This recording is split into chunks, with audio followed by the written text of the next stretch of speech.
start with you, Ed, and just tell us, who you are, your experience, so we can get some background. Okay, Ed Bonilla, going into my 8th year as a head coach, second year at Miami High.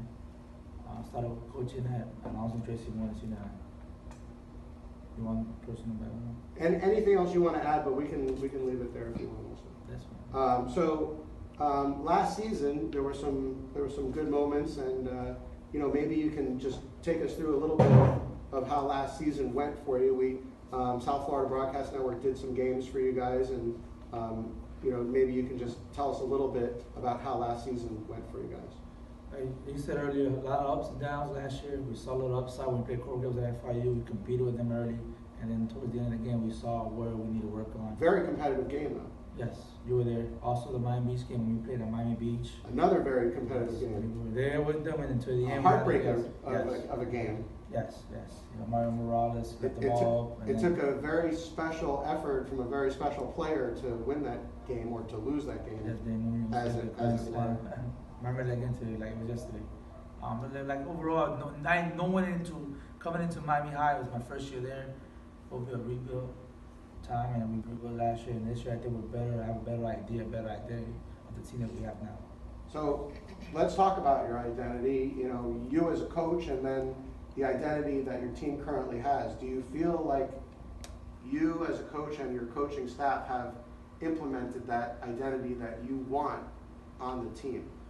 So far from last year, yes. We still have long ways to go. We just hired Rudy Reyes, who's a Hall of Famer in Miami High. He was a bullpen catcher with the Yankees, the Orioles. We also brought over from HML Rick Rojas, also a former big leaguer. So now the staff we got a pitching coach, a catching coach, an outfield coach, Coach Palomino, and the infield we're an overall head coach Bonilla, which is me. And so overall, we're trying to we got a lot to go to put in what we want to put in the program, but we like what we see in the future. We're still fairly young, heavily class of 2020 team. So even coming next year, we're going to be very strong for next year.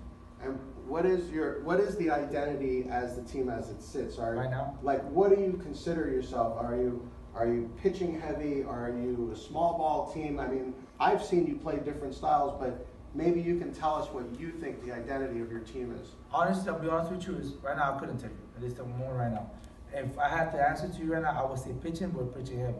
But I still don't think we're there. I mean, because hitting wise, last year we swung it, but we didn't swing it where we needed to swing. We'll come with a time here. We hit the ball many times, 1 through 9. We had a good hitting team. This year's not as strong as last year. Pitching is there, but I can tell you right now, pitching could be there sometimes. Sometimes it can get wild, but it could be there. But if I to say an answer, pitching will be our strongest suit. Coach, and I think you probably could start with the two guys up here if you could introduce them to us. But share with us who are the leaders on the team that you're relying on. Right now, like I said, we're fairly young. We're not young, but we're junior heavy, so class of 2020. So those are the guys I'm looking forward to, stepping up this year. To my right is Andres Garcia. He transferred over from LaSalle. He was there before I was there. His brother also played there at Miami High. So he's coming back at second base for us this year. To my left is Hernando Alvarez, my shortstop. He's one of the guys I'm going to look forward to, always be on top to step up and lead. Also not here today is Kenji Noriega, our FIU commit center fielder. Also will be very hard and strong to depend him to step forward and lead this team the right way. And pitcher, too. Michael Guy, correct. FIU commit too. Yeah, yes. So as you go through this season, what do you envision for this team? You could finish anywhere from lower third, upper third. Like what is your vision? You mean in district wise, or I mean I honestly think this team with Michael Gallo was hitting 96 on a gun on this fall. If he was to step up, that's a pretty big improvement from where he was last season. It's just that he has his control down pat. There's nobody in our district that's throwing 90. I know for sure there's not. They'll say Nolan Santos at Miami Beach, but I know Michael Gallo could be that better pitcher. It's him believing in that. If he steps up and does what he has to do, we should be a district champ team, in my opinion, and also competing for hopefully a state semi-appearance. But we go easy finish, like you said, from first in our district to fifth. So it depends on these guys to step up, being consistent on and off the field. And what have you seen in the off season to get these guys together and get that consistency up? What kind of programs have you guys? My assistant coach Palomino's done a good job with some of the guys. Kenyon Noriega, Andres, Hernando, working them out, which I was expecting to do a lot this year. But I mean, overall, yes, this team is gel a lot more than last year's team. So that's what I could say, that overall that we didn't have last year, we have this year. You know, that we're gonna, I think, gel a lot better than we did last year. Take me through that from a player point of view. What are some of the ways that you guys have gotten closer, you know, as teammates?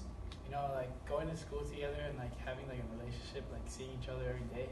It's like you create like a bond, and like you know you love those people that you're playing with in sport baseball. You know, so you can't have, if you're not having fun in the game, you're not playing it right. So if you have fun, that's why we create that bond, that brotherly bond that we have here. Yeah, I mean, you're one of the new guys, obviously, so you know So yeah, it was difficult for me at first, but they just opened up for me, and they just like took me as one of their brothers. But for yourself, you know, share with a little bit of the chemistry you share with your teammates. We have like a good chemistry. We talk a lot, and we're like a family, so it's nice to feel good. Yeah, we stay in contact a lot too. Maybe we could talk about the schedule too, because you know we started talking about Brutal. last season's schedule, which had its own greatness to it. You have 17 road games this season, and also, you know, playing teams like